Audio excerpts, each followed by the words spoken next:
जय श्री राधे, जय श्रीमन नारायण। आज आप सभी यहाँ पधारे हैं। आज तृतीय दिवस की कथा में आप पधारे हैं, तो आपका सौभाग्य है और हमारा भी सौभाग्य है कि हम इस प्रांगण में बैठकर आप सभी को कथा का रसपान करा रहे हैं। आप सभी के कल्याण का एक हम भी बन गए हैं। तो कल्याण सबका हो, इस कथा के माध्यम से कल्याण सबका हो। सब सुनिए, सब कथा में मन लगाइए, सब भगवान के चरणों में अपना सब कुछ अर्पित कर दीजिए। आज तृतीय दिवस की कथा आप सुनने जा रहे हैं। हमारे भाई बंधु सब लोग यहाँ बैठे हैं। बड़े ही पावन भक्ति भाव से, मन में भक्ति होनी चाहिए और कथा का श्रवण बड़े ही भक्ति भाव से करिए। कहीं ध्यान, सब जगह से ध्यान हटा दीजिए, सारे स्थानों पर से ध्यान अपना हटा के बस अपना मन भगवान के श्री चरणों में लगाइए। वही आपका कल्याण करेंगे, वही आपकी नैया को भव सागर से पार करेंगे। वो एक खेवट है जो जीवन रूपी नैया को भव सागर से पार कर देते हैं, नरक की नाव को भव सागर से तार देते हैं। ऐसे हमारे भगवान हैं, ऐसे श्री कृष्ण हैं हमारे, जो सबका कल्याण करते हैं, सब पर अपना आशीर्वाद बनाए रखते हैं। तो हमें भी भगवान से प्रार्थना करते रहनी चाहिए, भगवान के कानों में अपनी विनती सदा डालते रहनी चाहिए। है प्रभु, हमारा भी ध्यान इनका ध्यान रख रहे हैं, थोड़ा सा हमारा भी ध्यान रखिएगा, हम भी लाइन में लगे हैं। तो भगवान की स्तुति करिए, क्योंकि आज आप सब तृतीय दिवस की कथा का रसपान ले रहे हैं, रस आनंद ले रहे हैं। तो भगवान ही आनंद है। तो ऐसे भगवान, ऐसे सच्चिदानंद भगवान को आइए हम सभी प्रणाम करते हैं और भगवान गणेश की वंदना करके इस कथा का शुभारंभ करते हैं। ठीक है, हाथ जोड़कर सभी बैठ जाइए और भगवान गणेश का मन में ध्यान कीजिए, भगवान का ध्यान कीजिए और भगवान की स्तुति कीजिए कि भगवान हमारा जीवन मंगलमय हो, हमारा जीवन, हमारा क्या सबका जीवन मंगलमय हो, सब कल्याणकारी हो, सबका जीवन सुखी हो। सर्वे भवन्तु सुखिनः सर्वे सन्तु निरामया। सबका जीवन सुखी, हमारे साथ हो तो हो सबका जीवन सुखी। तो भगवान से प्रार्थना की जाए। चलिए, वक्रतुंड महाकाय सूर्यकोटि समप्रभा निर्विघ्नं कुरु मे देव सर्वकार्येषु सर्वदा।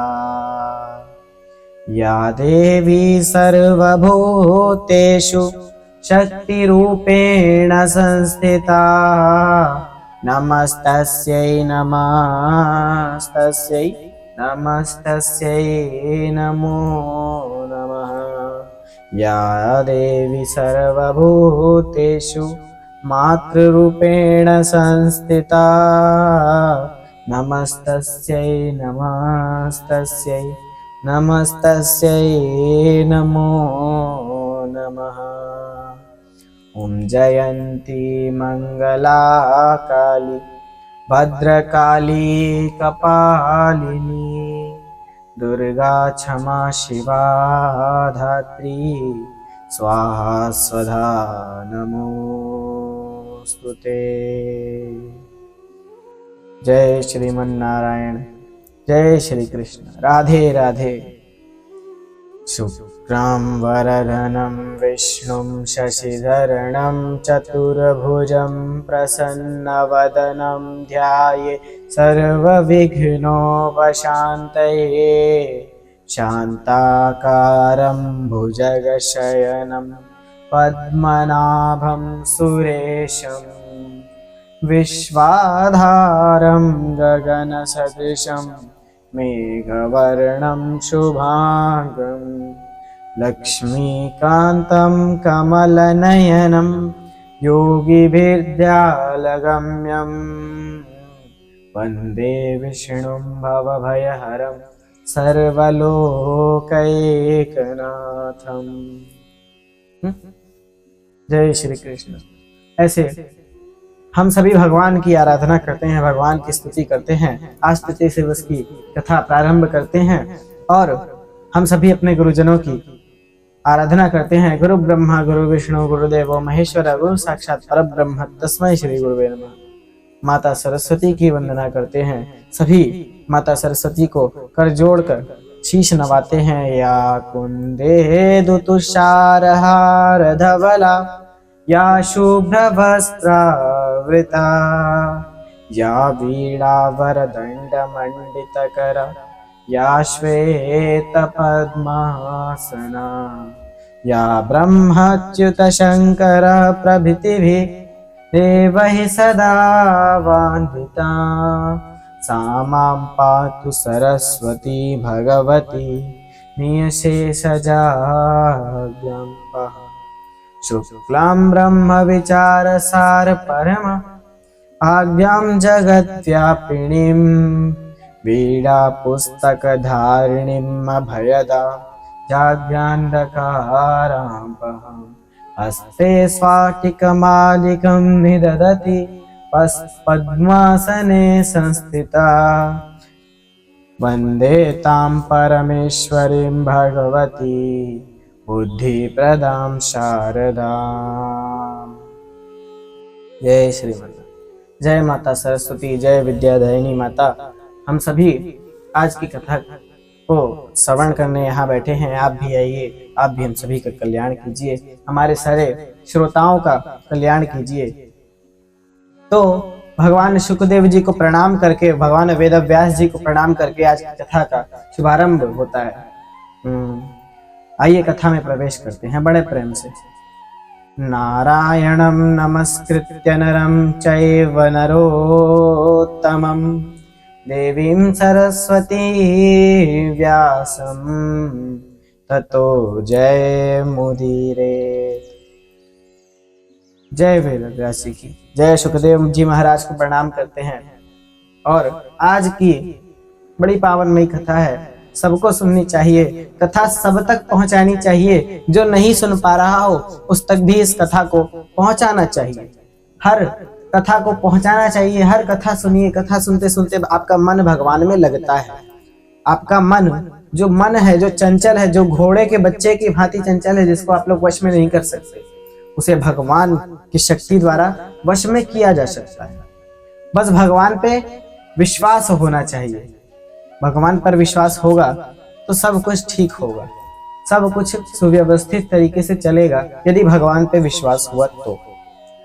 पर आशा करते हैं कि हमारी वाणी से आपके अंदर यह गुण भी आ जाएगा। हम ये आशा करते हैं, हम भगवान से प्रार्थना करते हैं, हे ईश्वर हमारी वाणी में वो ओज भर देना, वो तेज भर देना, हमारी वाणी में वो मधुरता डाल देना, जिससे कि आपके जो भक्त हैं, आपके जो हमारे जो श्रोतागण हैं, उनमें आपकी भक्ति बैठ जाए, उसमें आपको बैठा दे। तो भगवान से हम यही प्रार्थना करते हैं। भगवान जी हम सभी के मध्य सदा रहते हैं। कभी राम बन के, कभी श्याम बन के चले आना प्रभु जी, चले आना। कभी राम बन के, बोलो, कभी श्याम बन के चले आना प्रभु जी, चले आना। तो भगवान से सदा प्रार्थना करना चाहिए, कभी राम बन के, कभी श्याम बन के चले आना प्रभु जी, चले आना। भगवान से प्रार्थना करेंगे तो भगवान इतने उदार हृदय वाले हैं कि आपको बिन मांगे ही जो दे देता है, उसे मांगने की जरूरत ही नहीं है। ऐसे हमारे भगवान पर ब्रह्म श्री कृष्ण है। ऐसा मेरा कन्हैया है, ऐसा मेरा मुरारी है। तो हमारे कृष्ण से एक नाता अवश्य रखिएगा, काम देगा, मुसीबत में काम देगा। एक बार क्या हुआ, अब यहाँ पर दशरथ जी चले हैं। श्रवण जी महाराज अपने उनके माता पिता अंधे थे, उनके माता पिता दृष्टिहीन थे। तो उन्होंने तीर्थ यात्रा करने की इच्छा व्यक्त की अपने पुत्र के सामने। तीर्थ यात्रा करने की अपने पुत्र के सामने इच्छा प्रकट की, तो वो पुत्र इतना इतना बुद्धिमान और माता पिता के प्रेम के प्रति इतना समर्पण, इतनी भक्ति भावना, इतना प्रेम माता पिता के प्रति कि उसे इतनी माता पिता की भक्ति है उसके अंदर कि देखिए श्रवण जी महाराज ने एक गट्ठर, एक टोकरी बना दी, तराजू की टाइप का होता है ना, तराजू टाइप का, तुला टाइप का बना लिया। तुला एक डंडा, उसके सिरे पे 2 बर्तन, 2 प्लेटें थी, हाँ, बैठने के लिए 2 आसन लगे थे। एक में पिताजी बैठ गए, एक में माताजी बैठ गई। अब देखिए ऐसे जैसे गट्ठर नहीं बांधते हैं, किसी कोई घर छोड़ के आप देख रहे हैं कोई यात्रा पर निकला हो, पुराने जमाने में जब यात्रा पर जाते थे तो कुछ एक आग जो लोग होते थे वो डंडे पे पीछे अपनी पोटली बांध करके ऐसे लिया करते थे। हाँ, देखा होगा, जो हमारे बड़े बुजुर्ग होंगे उन्होंने देखा होगा। उनसे जब आप पूछेंगे ना तो ऐसे लोग होते थे, एक आग, बस ज्यादा नहीं, बहुत ज्यादा नहीं, एक आग लोग तो पोटली बांध करके ऐसे लटकाते थे। तो दोनों तरफ से ऐसे लटका ले, जैसे सामान लेकर जाते हैं उसी प्रकार से। तो वो अपने माता पिता को बैठा करके श्रवण जी लेकर चल दिए, उठा रहे हैं, और उन्हें बोझ नहीं लग रहा है। उन्हें लग रहा है कि हाँ, मैं पुत्र धर्म का पालन करने जा रहा हूं। बोझ नहीं लग रहा। आज के बेटों को माता पिता कह दें कि जरा सा सामान उठा लो हमारा, तो हाथ दुखने लगते हैं, कुली बुलाना पड़ता है। कुली क्यों होते हैं? सामान उठाने के लिए। कुली स्टेशनों पर जब आप जाएंगे तो सामान उठाते हैं, बोझ ढोते हैं, हाँ, सारी दुनिया का भार हम उठाते हैं, तो वो कुली होते हैं। तो आप कुली ना बनिए, कुली बोझ उठाते हैं। और माता पिता का जो बोझ उठाता है उसे बोझ नहीं कहते, उसे दायित्व कहते हैं। उसे बोझ नहीं कहते मेरे भैया, हाँ, उसे दायित्व कहते हैं। जो माता पिता, श्रवण जी महाराज अपने सिर पे, अपने कंधों पे मजबूत कंधे हैं उनके अपने मजबूत कंधों पे दायित्व लेकर चल दिए माता पिता को लेकर तीर्थ यात्रा कराने, तीर्थाटन करने। और जब चले तो रास्ते में जब उनके माता पिता को प्यास लगती है तो श्रवण जी पानी लेने जाते हैं। पानी लेकर जब आते हैं तो रास्ते में ही उनकी भेंट, बगल में ही अपने माता पिता को रखते हैं और श्रवण जी पानी लेने उतरते हैं गंगा नदी में। त्यों परशुराम जी का दर्शन हो जाता है। परशुराम जी जब उनसे कहते हैं कि बड़ी प्यास लगी है भैया, थोड़ा पानी मिलेगा? श्रवण जी बोलते हैं, ना ना, मैं शूद्र हूं, हमारे हाथ से पानी ना पीजिए ब्राह्मण जी। परशुराम जी ने कहा, बेटा ये बताओ कौन शूद्र नहीं है इस संसार में? इस संसार में कौन भी बता दो कौन शूद्र नहीं है इस संसार में?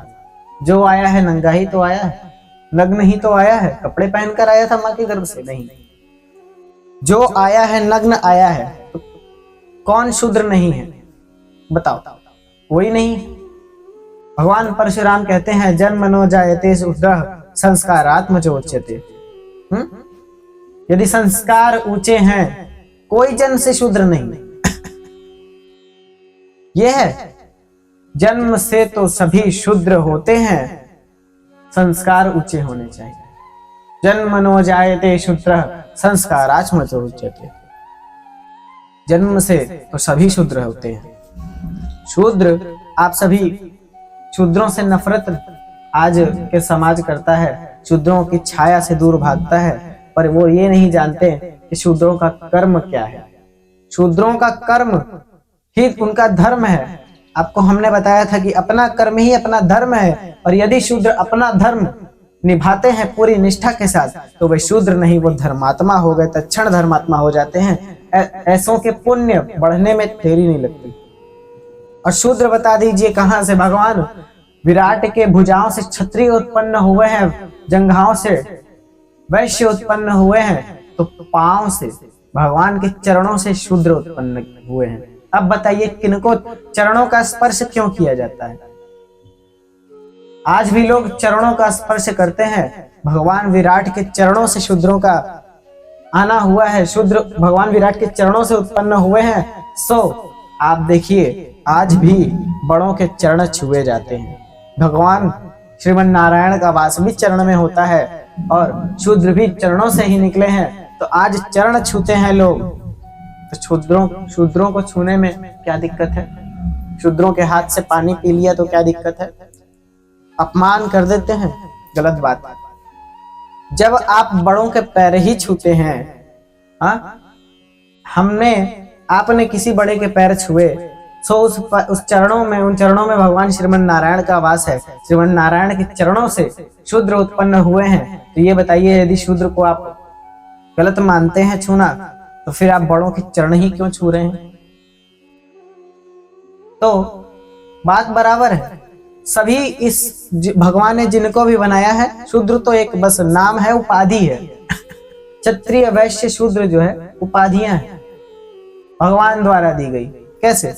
जो पूजा पाठ कर्म आदि भगवान में जो चिंतन लगाए पूरी निष्ठा के साथ, जो पूजा वेद आरंभ जो भी करें, मंत्र आदि जो भी, वो ब्राह्मण कहते हैं। जो ब्रह्मा के पुत्र हैं वो ब्राह्मण हुए। अब बता दीजिए कि ब्रह्मा की संतान कौन कौन है? ब्रह्मा की संतान तो हम सभी ब्रह्मा की संतान हैं। हम सभी ब्रह्मा की संतान हैं। और आपको बता दूं, ब्रह्मा की नारायण से उत्पन्न हुए हैं, ब्रह्मा से उत्पन्न हुए हैं, दक्ष से उत्पन्न हुए हैं, मनु ब्रह्मा से मनु उत्पन्न हुए हैं। मनु से सभी राजा, मनु से सारा संसार भर गया है। तो बताइए, हम सभी क्या हैं? शूद्र हैं या ब्राह्मण हैं? हम सभी एक समान है, ना शूद्र है ना ब्राह्मण है। हम सभी सनातनी हैं, हम सभी केवल मनुष्य हैं। और यदि हम अपने आप को मनुष्य मान ले, तो फिर ये जो भेद बुद्धि है हमारे अंदर, वो हट जाएगी। श्रवण जी महाराज कहते हैं कि हम शूद्र हैं, हमारे हाथों से पानी ना पीजिए भगवान। तो परशुराम जी कहते हैं कि नहीं, तुम शूद्र नहीं, तुम तो हमारे ही मनुष्य हो, हमारे मित्र हो, हमारे प्रिय हो, आओ हम तुम्हें गले से लगा लें। भगवान परशुराम, उनके हाथों से पानी, श्रवण जी ने पानी पिलाया, अजोली में भर के पानी पीते हैं, प्यास बुझी। भगवान परशुराम ने कहा कल्याण वस्तु कल्याण हो। भगवान चल दिए आगे, भगवान आगे चल देते हैं तप मार्ग पे। और जो श्रवण जी हैं, श्रवण जी अपने माता पिता को उठा के चल देते हैं पानी पिलाने। जब पानी पिलाकर जाते हैं तो कुछ दूर आगे जाने पर माता पिता, कुछ दूर और देर यात्रा होती है, कुछ और देर यात्राएं होती रहती हैं। श्रवण जी आगे चलते रहते हैं। इतने में माता पिता को प्यास लग जाती है। फिर से माता पिता को प्यास, तृष्णा सताने लगती है। तो श्रवण से कहते हैं, बेटा हमारे लिए पानी ले आओ, हम प्यास से तड़प रहे हैं, हमारे लिए जल लेकर आओ थोड़ा सा। तो श्रवण जी महाराज तुरंत माता को प्रणाम करके, माता पिता को प्रणाम करके तुरंत जाते हैं पानी लेने। और संजोग देखिए कि राजा दशरथ भी उसी वन में आखेट करने आए। राजा दशरथ उसी वन में आखेट करने आए हैं, सूर्यवंश के राजा हैं। उसी वन में आखेट करने आए हैं, धनुष बाण लेके तैयार हैं। शब्द भेदी बाण चलाना जानते थे, शब्द भेदी बाण चलाना जानते थे केवल। तो वही नदी के किनारे झाड़ियों में छुपे हुए थे। वो श्रवण जी दिखे नहीं, श्रवण जी दशरथ जी को दिख नहीं रहे थे। तो उन्हें जब वो पानी ले रहे थे श्रवण जी, तो दशरथ जी ने पानी की आवाज सुनी। अरे, उन्होंने सोचा हिरण है, उन्होंने सोचा कोई पशु है पानी पी रहा है। तो उन्होंने तीर उठाया, कान तक खींचा और छोड़ दिया, जाके सीधा श्रवण के हृदय में लग गया। श्रवण जी महाराज को तीर लग गई, आहत हो गया, पूरा रक्त से भीज गया, पूरा सीना छाती रक्त से भीज गई, शरीर रक्त से भीज गया। दर्द तड़प रहे हैं श्रवण जी। जब मनुष्य के रोने की आवाज, जब मनुष्य के रोने की ध्वनि राजा दशरथ के कानों तक पहुंचती है, तो राजा दशरथ भयभीत हो उठते हैं, कांप जाते हैं और दौड़ के वहां पहुंचते हैं। तो देखते हैं कि श्रवण जी महाराज पड़े हुए हैं, कोई पशु नहीं है। अपनी इस गलती के लिए बार बार रोते भी लगते हैं, श्रवण जी से क्षमा याचना करते हैं, हमसे गलती हो गई, हमने सोचा कि कोई पशु है, हम आखेट करने आए थे, हमें क्षमा कर दीजिए। श्रवण जी ने कहा, राजन आप आखेट करने आए थे, आप ये बताइए आपने मुझे तो मारा, इसका मुझे कोई दुख नहीं, दुख इस बात का है कि आप आखेट करने आए, संजोग से वो तीर पशु के भाग्य में नहीं था, वो तीर मेरे भाग्य में था, सो मुझे लग गया। हाँ, आप आखेट करने, आप जीव हत्या क्यों कर रहे हैं राजा? जीव हत्या महापाप है। कोई भी चींटी से हाथी तक की यदि हत्या कर रहे हैं तो महापाप है, घोर पाप, क्षमा लायक नहीं, क्षमा लायक नहीं है वो पाप। किसी की हत्या, जब भाई किसी का जीवन हमारे हाथों में नहीं है, सो हमें क्या अधिकार बनता है किसी का जीवन छीनने का? कोई अधिकार नहीं है। तो राजा दशरथ को श्रवण जी समझा रहे हैं। श्रवण जी महाराज बोलते हैं तो राजा दशरथ जी क्षमा याचना करते हैं। राजा श्रवण जी बोलते हैं, अच्छा ठीक है, मैं तो मर ही रहा हूँ, मेरे माता पिता तीर्थाटन के लिए आए थे, तीर्थ यात्रा करा रहा था मैं उन्हें प्यास लगी थी, प्यास से तड़प रहे हैं मेरे माता पिता। मैं जब तक यहाँ रहूंगा, जब तक मेरे माता पिता प्यास से तड़प रहे हैं, तब तक मेरे प्राण शांति से नहीं निकलेंगे। हाँ, आप राजन, आप इतना कर दीजिए कि ये पात्र लीजिए, इसमें जल लीजिए और हमारे माता पिता को प्यास से जो तड़प रहे हैं उन्हें तृप्त करिए, उन्हें जल पिला करके तृप्त करिए। राजा तुरंत जल लेकर जाते हैं माता पिता के पास, और जब माता पिता के पास पहुंचते हैं, देखिए क्या होता है। होनी में जो लिखा है सो होके रहता है। देखिए क्या दशरथ जी के होनी में लिखा है, जबकि इनके पुत्र राम जी हुए हैं। हाँ, तो देखिए आगे, देखिए पूरी रामायण का सार देखिए। देखिए तो दशरथ जी जाते हैं माता पिता के पास। माता पिता सोचते हैं मेरा श्रवण आ गया, बहनों की आवाज सुनी तो थोड़ा संदेह हुआ कि नहीं, मेरा बेटा तो नहीं हो सकता। तो वो पानी पीते हैं, पानी पिलाते हैं राजन, चुपचाप पानी पिलाते हैं। तो वो पूछते हैं, बेटा हम आपको पहचान नहीं रहे हैं, आप श्रवण नहीं हो सकते, आप हमारे पुत्र नहीं हो सकते, आप कौन हो? राजा दशरथ ने कहा, माता मैं राजा दशरथ हूं, मैं दशरथ हूं, मुझसे एक बहुत बड़ी भूल हो गई। देखो राजा दशरथ ने बता दिया, श्रवण ने मना किया था सो बता दिया, क्योंकि उन्होंने कहा राजा दशरथ ने कि माता मुझसे एक बहुत बड़ी भूल हो गई, जघन्य अपराध हुआ है कि मैंने आपके पुत्र को मार दिया, मैंने आपके पुत्र को मार दिया, पर मैंने कोई जानबूझकर नहीं मारा, मैंने गलती से लग गया था तीर। सो मैं हत्यारा हूं आपके पुत्र का, मैं आपका दोषी हूं, मुझे दंड दीजिए। राजा दशरथ रो रहे हैं, बिलख रहे हैं। माता पिता भी द्रवित हो उठे, माता पिता का हृदय कांप उठा। बोले, माता पिता बोले कि देखो राजा दशरथ, आपने हमारे पुत्र को मारा है, हम यहाँ प्यास से तड़प रहे हैं, तृष्णा से तड़प रहे हैं, और आपने हमारे पुत्र को मार दिया। सो हे राजा दशरथ, यदि हम पुत्र वियोग में जिस प्रकार से रो रहे हैं, जाइए आपको भी पुत्र वियोग में व्याकुल होना होगा। आप जिस प्रकार से हमारी मृत्यु पुत्र वियोग में व्याकुल होने के कारण मृत्यु हो रही है, उसी प्रकार से जिस प्रकार से हमारे प्राण तड़प तड़प के निकल रहे हैं, उसी प्रकार से आप भी पुत्र वियोग में व्याकुल होकर तड़प तड़प के मरोगे। राजा दशरथ को श्राप लग गया, और श्राप लगा तो सही, जब राजा दशरथ चल दिए वन में, तो इन दोनों माता पिताओं के प्राण निकल गए, शरीर से प्राण निकल गए, भगवान के चरणों में जाकर अर्पित हो गए। भगवान ने सबको अपने अंदर लीन कर लिया, श्रवण जी महाराज को अपने अंदर लीन कर लिया। ये देखिए कि ये जो रामायण का पूरा सार है, किस कारण से बिछुड़ना होता है राम जी को। भगवान ने माता पिता, श्रवण के माता पिता के श्राप की भी लाज रखी है। तो ये है हमारा भारत, जो कभी भी खंडित नहीं हुआ, अखंड भारत ये है हमारा। तो राजा दशरथ, एक पुत्र का क्या धर्म है, श्रवण जी ने बता दिया।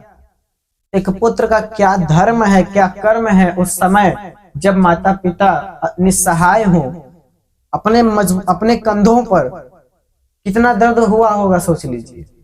किन नंगे पांव चले, किन किन पथरीले रास्तों से जा रहे होंगे, कितना आंसू गिरे, लेकिन वो आंसू भगवान को अर्पण हो गए। सोचिए इतना दर्द, लेकिन पुत्र का ये धर्म है, इस श्रवण जी ने बताया। सो आपको भी अपना पुत्र धर्म निभाना चाहिए। माता पिता की सेवा करनी है तो इस प्रकार से करिए कि भगवान मिल जाए। पुंडरीक ने माता पिता की सेवा इस प्रकार से की कि भगवान द्वार पर आकर खड़े हो गए, और आज तक भगवान वही हैं। सोच लीजिए। तो ये है पुत्र